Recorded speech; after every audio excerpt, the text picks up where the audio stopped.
Hello दोस्तों, नमस्कार। मेरे यूट्यूब चैनल पे आपका स्वागत है। आज जो मैं दोस्तों आपसे डिस्कशन करूंगा वो है एसिड बेस इम्बैलेंस, और इसके साथ एक डिसऑर्डर भी पढ़ेंगे, रेस्पिरेटरी एसिडोसिस। तो दोस्तों आइए शुरुआत करते हैं बिना किसी देरी के कि एसिड बेस बैलेंस होता क्या है।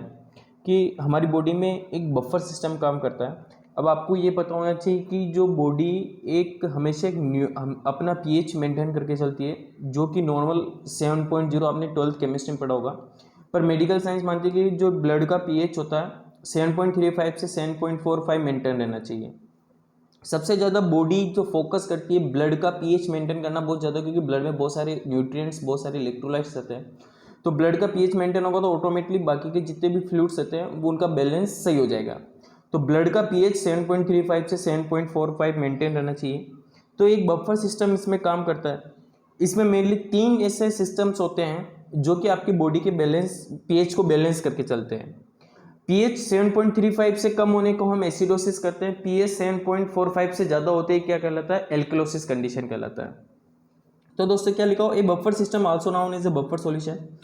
ये is a solution that resist change in pH when small amount of acid और base are added to it.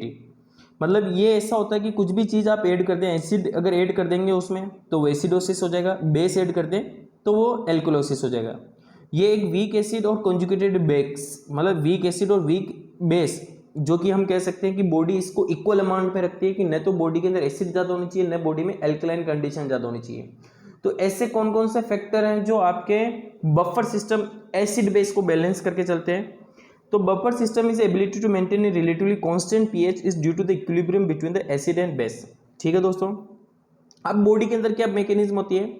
In the human body 3 buffer चलते हैं, bicarbonate buffer, phosphate buffer and protein buffer. ये तीनों buffer system आपकी body में न तो acid ज़्यादा होने देते हैं, न ये आपके बेस होने ज़्यादा देते हैं। कैसे दोस्तों? फर्स्ट मैं आपसे डिस्कस करता हूँ बाइकार्बोनेट बफर। बाइकार्बोनेट का फॉर्मूला होता है कार्बोनिक एसिड, आपने केमिस्ट्री में पढ़ा H2CO3, और बाइकार्बोनेट आयन का होता है SCO3। जब ये रिक्वायरमेंट होता है आपको, जैसे कि एग्जांपल आप समझिए कि अगर ब्लड में पीएच कम हो गया, मतलब पीएच कम होना मतलब एसिडोसिस कंडीशन हो गया, यानी ब्लड के अंदर क्या क्वांटिटी बढ़ गई? H+ की क्वांटिटी बढ़ गई। तो जो ब्लड में H+ फ्री घूम रहा होता है वो SCO3, इस SCO3 के साथ बाइंड अप होके H2C3 बना लेता है, और H2C3 वापस टूट जाता है H2 और CO2 में। H2 यूरिन के साथ निकल जाता है, CO2 आपके लंग्स के द्वारा एक्सेल कर दिया जाता है। क्योंकि आपने भी ये रिएक्शन पढ़ी होगी, देखिए इसमें ये लिखा हुआ है carbonic acid can dissociate. Carbonic acid कौन सी? H2CO3 डिसोसिएट हो जाती है in bicarbonate ion and hydrogen ion. H2CO3 ये वापस रिवर्स टूट जाती है जब आपको बॉडी एल्कलाइन कंडीशन में चली जाती है। ये आप रिएक्शन देखिए नीचे की तरफ, H2CO3 आपको थोड़ा सा इसमें पैराग्राफ के अंदर दिख रही होगी H2CO3। ये देखिए ये रिएक्शन आपको ये जो दिख रहा है ना, ये टूट भी सकती है और बन भी सकती है। जब बॉडी में एल्कलाइन कंडीशन ज़्यादा हो जाती है, इसका मतलब बॉडी में एसिड रिक्वायरमेंट होता है, तो H2CO3 टूट जाता है, H+ रिलीज कर देता है ब्लड के अंदर ताकि एल्कलाइन कंडीशन नॉर्मल हो सके। और जब बॉडी में H+ ज़्यादा घूम रहा होता है तो ये SCO3 बाइकार्बोनेट आयन के साथ जुड़ के H+ H2C3 बना देता है, और H2C3 किस में टूट जाता है दोस्तों? आपके H2 और CO2 में टूट जाता है, जो CO2 आप निकाल देते हैं। देखिए इसमें क्या लिखा? When the pH decrease more acidic, मतलब पीएच डिक्रीज यानी मोर एसिडिक होता है, कंसंट्रेशन ऑफ H+ इंक्रीज। भाई एसिड का बढ़ना मतलब H+ इंक्रीज का बढ़ना, एंड द बाइकार्बोनेट आयन जो होता है उसमें बेस की तरह फंक्शन करते हैं। इस H+ को SCO3 के साथ जोड़ के H2C3 बना लेते हैं, और CO2 को हम एक्सेल कर देते हैं। समझ में गया दोस्तों? बाइकार्बोनेट बफर क्या होता है? एक रिएक्शन है बाइकार्बोनेट कार्बोनिक एसिड H2SO3, ये जो होता है ये जब बॉडी में एसिड बढ़ जाता है तब ये बेस की तरह काम करता है। SCO3 बाइकार्बोनेट आयन के जो H+ एक्स्ट्रा घूम रहा होता है उसके साथ बाइंड होकर H2C3 बन जाता है। H2CO3 वापस H2 और CO2 में टूट जाता है। H2 किडनी के साथ निकल जाता है यूरिन के थ्रू, और CO2 हम लंग्स के द्वारा निकाल देते हैं। तो ऑटोमेटिकली बॉडी के अंदर पीएच बैलेंस हो गया। दूसरी कंडीशन, जब बॉडी पीएच ज्यादा हो जाता है, एल्कलाइन हो जाता है, तब बॉडी में क्या रिक्वायरमेंट होती है? उस समय एसिड की रिक्वायरमेंट होती है ताकि वो एल्कलाइन न्यूट्रलाइज हो जाए। तो ये जो H2C3 जो है वो टूट जाती है वापस रिएक्शन H+ और SCO3 में, तो बॉडी के अंदर क्या ब्लड में क्या रिलीज हो जाता है? H+ रिलीज हो जाता है। तो ये बाइकार्बोनेट बफर है। दूसरा जो ये बफर सिस्टम काम करता है, फास्फेट बफर सिस्टम काम करता है। ये फास्फेट बफर सिस्टम इंट्रासेल्युलर सबसे ज्यादा प्रेजेंट होता है। इसमें भी ये रिएक्शन है कि इसमें आपके hydrogen phosphate ion and dihydrogen phosphate ion इसमें मेनली रिस्पॉन्सिबल रहते हैं। ये जैसे कि रिएक्शन बाइकार्बोनेट आयन बफर में होती है, वैसे इसी के अंदर है कि जब भी बॉडी में H+ रिक्वायरमेंट होती है, H+ रिक्वायरमेंट कब होती है, जब बॉडी के अंदर एल्कलाइन कंडीशन बढ़ रही होती है तब H+ रिक्वायरमेंट होती है। तब क्या होता है कि ये H2O4 डाइहाइड्रोजन फॉस्फेट जो कि इंट्रासेलुलर है, ये टूट जाता है, ब्रेकडाउन हो जाता है और H+ रिलीज कर देता है। और जब ये H+ बढ़ जाता है तो ब्लड से इंट्रासेलुलर क्या करता है कि H+ उठा के ब्लड से ये H+ हाइड्रोजन फॉस्फेट आयन के साथ जुड़ के डाइहाइड्रोजन फॉस्फेट आयन बना लेते हैं। ठीक है दोस्तों, तो इस तरह से फॉस्फेट बफर सिस्टम। देखो बाइकार्बोनेट आयन आपके एक्स्ट्रा सेलुलर फ्लूइड यानी एक्स्ट्रा ब्लड क्या है, एक्स्ट्रा सेलुलर फ्लूइड, तो बाइकार्बोनेट आयन मेनली आपके ब्लड के पीएच को मेंटेन कर रहे हैं। इंट्रासेलुलर भी कुछ बफर होते हैं जो कि ब्लड के पीएच को मेंटेन कर रहे हैं। अगर ब्लड में H+ ज्यादा हो गया तो वो हाइड्रोजन फॉस्फेट आयन उससे जुड़ के डाइहाइड्रोजन बना लेगा, और जब रिक्वायरमेंट होगी तो ये डाइहाइड्रोजन टूट भी जाएगा, ये रिएक्शन। ठीक है दोस्तों, थर्ड होता है आपका प्रोटीन बफर सिस्टम, जिसके अंदर मेजरली आपका ब्लड के अंदर जो हम अभी तक पढ़ते आए हैं कि ब्लड भी एक खुद एक बफर सिस्टम, क्योंकि ब्लड में जो हीमोग्लोबिन होता है वो एक बफर सिस्टम का काम करता है। क्योंकि अगर हीमोग्लोबिन देखें तो उसमें एक प्रोटीन की चेन होती है, एक आयरन होता है। तो प्रोटीन के अंदर अगर आपने देखा हो तो एक कार्बोक्सिल ग्रुप होता है, एक अमोनिया का ग्रुप होता है। So when the requirement of in the body OH, तो कार्बोक्सिल ग्रुप से OH रिलीज हो जाता है जब भी बेस की रिक्वायरमेंट होती है, और जब भी ब्लड के अंदर H+ बढ़ जाता है तो उस H+ को अमोनिया ग्रुप में जुड़ जाता है और वो अमोनिया गैस बना लेता है। तो देखा गया है तो हीमोग्लोबिन जो होता है वो भी एक प्रोटीन बफर सिस्टम का काम करता है। ठीक है दोस्तों, तो ये 3 बफर है, बाइकार्बोनेट बफर, फॉस्फेट बफर और आपका प्रोटीन बफर। नाउ ये किसमें है, ऑक्सीजन हीमोग्लोबिन डिसोसिएशन का, इसकी ये भी मतलब प्रोटीन बफर में एक्सप्लेन कर रखा है कि सिस्टम के किस तरह से आपको लंग्स के अंदर आपका H+ रिमूव हो जाता है और सेलुलर लेवल पे एसिडोसिस ज्यादा हो जाता है। तो इसका मैंने सेपरेट वीडियो बनाया हुआ, वो आप देख सकते हैं। अब इसमें मैं एसिडोसिस और एल्कुलोसिस डिजीज में समझाने से पहले, रेस्पिरेटरी एसिडोसिस डिजीज समझाने से पहले मैं आपको पहले एक कॉमन, आपको इजी वे में याद करने के लिए एक इंडेक्स बनाई है मैंने, जो कि आप समझ लीजिए कि आप मेनोमिक्स ध्यान रखना, respiratory opposite and metabolic equal वाली रिएक्शन। जब भी रेस्पिरेटरी एसिडोसिस आए, रेस्पिरेटरी अपोजिट का मैंने, तो इसमें एसिडोसिस, पहले आप एसिडोसिस को डिफाइन करो। एसिडोसिस मतलब पीएच डिक्रीज। अब जब मैं रेस्पिरेटरी की बात कर रहा हूं तो मैंने अपोजिट लिखा है यहाँ पे, तो इसका मतलब पीएच डिक्रीज है, मतलब CO2 इंक्रीज। एल्कोलोसिस की बात करें तो एल्कोलोसिस में क्या है दोस्तों, पीएच इंक्रीज तो CO2 डिक्रीज। ये आपका पूरा रेस्पिरेटरी डिफाइन हो गया। मतलब रेस्पिरेटरी में ध्यान रखना, आपको अपोजिट करना है कि एक चीज कम है तो एक चीज ज्यादा है, दूसरी चीज कम है तो दूसरी चीज ज्यादा, इस तरह से। भाई एसिडोसिस में पहले आप एसिडोसिस को देखो, एसिडोसिस में पीएच कम हो गया तो मतलब ऑटोमेटिकली क्या बढ़ गया, उसमें CO2 बढ़ गया। और दूसरी कंडीशन एल्कोलोसिस में क्या हो रहा है दोस्तों, पीएच बढ़ता है तो ऑटोमेटिकली क्या हो जाएगा, बॉडी के अंदर CO2 कम हो जाएगा। Metabolic is equal. अब इसमें मेटाबॉलिक में मतलब SCO3 देखना आपको। अगर एसिडोसिस की बात करें तो पीएच कम तो SCO3 भी कम, क्योंकि मेटाबॉलिक मैंने क्या कहा, इक्वल। और एल्कोलोसिस में पीएच ज्यादा तो SCO3 भी ज्यादा। तो दोस्तों ये होता है एसिडोसिस एल्कोलोसिस। अगर आप अब भविष्य में आपको कोई रेस्पिरेटरी एसिडोसिस पूछे, रेस्पिरेटरी एल्कोलोसिस पूछे, मेटाबॉलिक एसिडोसिस पूछे, मेटाबॉलिक एल्कोलोसिस पूछे, तो आपको ये इजी वे में आप एक्सप्लेन कर सकते हो। बस ये याद रखना, रेस्पिरेटरी अपोजिट और metabolic equal condition.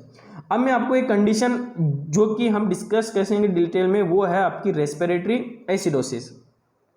Respiratory acidosis में क्या होता है दोस्तों, पीएच का कम होना और CO2 का बढ़ जाना। अब आप खुद ही गेस करिए कि बॉडी में ऐसी कौन कौन सी कंडीशन है जहां CO2 बढ़ सकती है, तो ऑटोमेटिकली आप पता लगा सकेंगे। कभी भी आपके पास ऐसा पेशेंट आएगा तो ऑटोमेटिकली आप पता लगा सकेंगे ये पेशेंट रेस्पिरेटरी एसिडोसिस में जा रहा है। तो मेनली ये देखो कि CO2 किस वजह से रुक सकती है। अब देखिए कि CO2 को निकालने का काम कौन करता है, आपका लंग्स करता है। तो इसका मतलब प्राइमरी कहीं ना कहीं लंग्स में डैमेज है, तो वो CO2 को एक्सेल नहीं कर पा रहा है। तो आप ये कह सकते हैं जिसको लंग्स की प्रॉब्लम है वो रेस्पिरेटरी एसिडोसिस में जा सकता है। एल्कोलोसिस में जा सकता है पर वो अलग कंडीशन है। बट आपकी रेस्पिरेटरी एसिडोसिस जैसे कि न्यूमोनिया, अस्थमा, ARDS, मतलब lungs can't unable to move CO2 from lungs to environment, then CO2 is accumulation in lungs, और वो वापस किस में चली जाती है, ब्लड में चली जाती है और एसिडोसिस कंडीशन कर देती है। क्योंकि CO2 जैसे जाएगी तो वो ब्लड में क्या होता है, फ्लूइड क्या है, वाटर है, प्लाज्मा, तो वो H2 के साथ मिलकर H2CO3 बनाएगी, H2CO3 वापस ब्रेक डाउन हो जाती है H+ SiO3 में, तो मोर CO2 मोर H+, मोर CO2 मोर H+, तो ऑटोमेटिकली ब्लड का भी pH लेवल ऑटोमेटिकली डाउन हो गया और CO2 भी एक्यूमुलेशन हो गई। सेकेंड है रेस्पिरेटरी डिप्रेशन। रेस्पिरेटरी डिप्रेशन तब हो सकता है जब पेशेंट का जो मेडुला ऑब्लिगेंटा में अपनिस्टिक सेंटर DRG VRG कोई ऐसी ब्रेन इंजरी हो चुकी है, वो ब्रेन ट्यूमर हो चुका है, या फिर ऐसी कोई ड्रग्स, ऐसी सर्टेन ड्रग्स जो पूरे आपके ब्रेन को एक तरह से सुन करके रखा है, या रेस्पिरेटरी सेंटर डिप्रेस हो, वो इसमें हो सकता है। इसी कारण से, क्योंकि सारा कंट्रोल मेडुला ऑब्लिगेंटा और पोन्स से सेंटर पे, इसी से द्वारा सारी मसल्स, रेस्पिरेटरी मसल्स कंट्रोल होती है कि इनहेल कितना करना है, एक्सेल कितना करना है। ठीक है दोस्तों। थर्ड है आपका एयरवे ऑब्स्ट्रक्शन। कोई डाउट नहीं है कि एयरवे के अंदर कोई ट्यूमर हो सकती है। अब ये तो मैंने आपको बता दिया कि जैसे वो CO2 एक्यूमुलेशन होती है, H2 से जुड़ती है, H2C3 बना लेती है, H+ टूट जाता है और ब्लड में और H+ बनने लग जाते हैं। जितनी CO2 ब्लड में उतनी H+। तो ये पॉजिटिव फैक्टर हो गए। अब इसके हम बात करें अदर कॉजेज में, ड्रग के ओवरडोज, जैसे नार्कोटिक ड्रग्स ले रहा, ओपियम ले रहा, न्यूरोमस्कुलर डिसऑर्डर हो सकते हैं जिसके अंदर पूरा ब्रेन के अंदर कहीं भी न्यूरोमस्कुलर डिसऑर्डर होने के कारण ब्रेन कोऑर्डिनेट नहीं कर पाता है रेस्पिरेटरी मसल्स को। अब आप दोस्तों देखिए क्लिनिकल मैनिफेस्टेशन, बिल्कुल CO2 अगर रिमूव नहीं हो पाए तो पेशेंट ब्रीथिंग डिफिकल्टी होगा, क्योंकि वो रेस्पिरेटरी रेट इंक्रीज होगी, कंपेंसेट करेगा उसको निकालने के लिए। ठीक है, उसको शॉर्टनेस ऑफ ब्रीथ रहेगी, क्योंकि अब ऑक्सीजन की जगह एल्वोलाई में क्या बढ़ चुकी है, CO2 बढ़ चुकी है। रैपिड ब्रीथिंग होगी क्योंकि उसको कंपेंसेट करेगा उसको निकालने के लिए। इसलिए जो CO2 है ब्लड से वो क्रॉस अगर मेंटल ब्रेन में चली जाती है तो मेंटल कंफ्यूजन हो सकता है ना, ज्यादा CO2 की वजह से एंजाइटी हो सकती है, रेस्टलेसनेस हो सकता है, हेडेक बना रह सकता है। CO2 क्या करता है, ब्लड को वेसोडाइलेटेड कर रखता है, तो आपकी स्किन वार्म मिल सकती है, फ्लश स्किन मिल सकती है, ट्रीमर्स आ सकते हैं, ट्विचिंग आ सकती है। CO2 की वजह से वेसोडाइलेशन हो रहा है तो कहीं कहीं आपको देखने को मिल सकता है, इनडायरेक्टली देखा गया है रिसर्च में कि भी CO2 की वजह से ब्लड प्रेशर भी कम हो जाता है। और इसमें देखा गया हाइपरकैलीमिया, क्योंकि जब भी क्या होता है कि इसके अंदर जब H+ इंक्रीज होता है ब्लड में, क्योंकि आप देख रहे हैं एसिडोसिस में क्या हो रहा है, H+ इंक्रीज हो रहा है, तो बॉडी क्या करती है, कंपेंसेट करने के लिए सेल उस H+ को अपने अंदर लेती है और उससे के द्वारा एक आयन एक्सचेंज करती है पोटेशियम, क्योंकि जो मेजर पोटेशियम है वो का इंट्रासेल्युलर, तो वो H+ के बदले सेल अंदर से क्या फेंकती है, पोटेशियम को बाहर फेंकती है। तो पोटेशियम जैसे एक्स्ट्रा सेल्युलर फ्लूइड यानी ब्लड में आ जाता है तो ऑटोमेटिकली क्या हो जाता है, हाइपरकैलीमिया।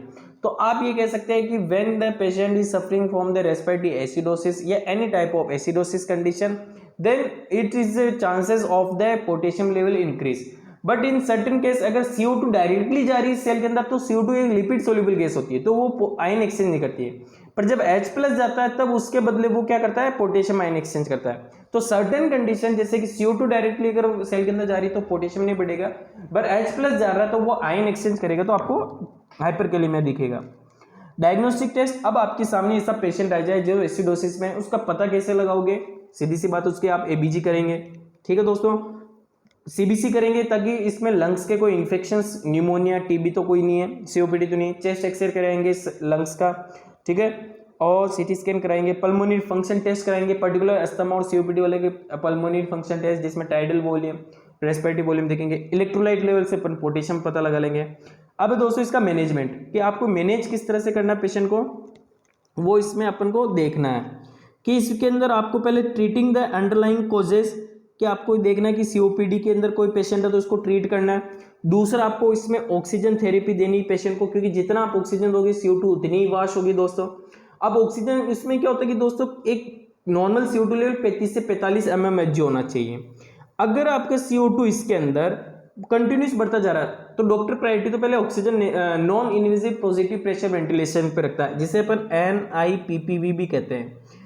अगर उससे भी मेंटेन नहीं हो रहा तो दोस्तों फिर वो चाहता है IPPV, invasive positive pressure ventilation, जिसमें पेशेंट वेंटिलेटर पे रखा जाता है, ट्रेकियोस्टोमी के द्वारा करके उससे वेंटिलेटर के द्वारा उससे CO2 को वॉश किया जाता है। तो ये दोस्तों बेसिकली ट्रीटमेंट है। इन्फेक्शन हो गए तो आप एंटीबायोटिक दे सकते हैं। अगर पोटेशियम ज़्यादा हो गया तो पोटेशियम को रिवर्ट करने के लिए आप पोटेशियम रिवर्ट के लिए आप सोडियम बाइकार्बोनेट दे सकते हैं। ठीक है, NS के साथ इंसुलिन दोगे तो वो ग्लूकोज के साथ पोटेशियम वापस अंदर चला जाएगा। तो ये दोस्तों मेडिकल मैनेजमेंट होता है आपका रेस्पिरेटरी एसिडोसिस का। तो आपको कुल मिला के टारगेट यही होना चाहिए कि पहले अंडरलाइन कोज को ट्रीट कीजिए तो ऑटोमेटिकली रेस्पिरेटरी एसिडोसिस ठीक हो जाएगा। क्योंकि आप CO2 को रिमूव तभी कर पाओगे अगर आप उससे प्राइमरी कोज ठीक करते हो, तो ऑटोमेटिकली रेस्पिरेटरी सिस्टम कंडीशन ठीक हो जाएगा दोस्तों। तो दोस्तों अगर मेरा ये एफर्ट आपको अच्छा लगा तो प्लीज़ दोस्तों इस वीडियो को आप लाइक कीजिए, शेयर कीजिए और मेरे इस चैनल को सब्सक्राइब कीजिए। थैंक यू सो मच दोस्तों।